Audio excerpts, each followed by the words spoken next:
Okay, the alternating current in a circuit is described by the graph shown in figure.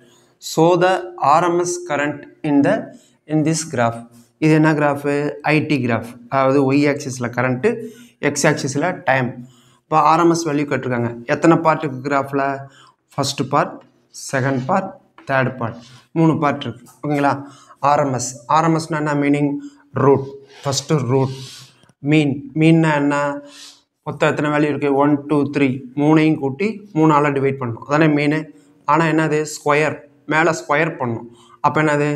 I1 square plus I2 square plus I3 square. மூணையும் square பண்ணி 3ஆல் divide பண்ணிடணும். சரி, இப்போ ஐங்கிறது என்னது?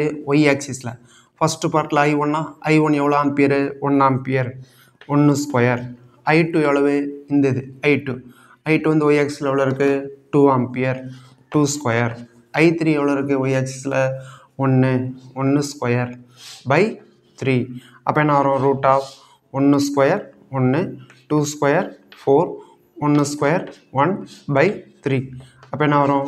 Root 6/3ன்னு வரும். அப்போ என்ன வரும்? ரூட் 2. இதை கேன்சல் பண்ணால் 2ன்னு வரும். அப்போ இதோட வேல்யூ எவ்வளவு?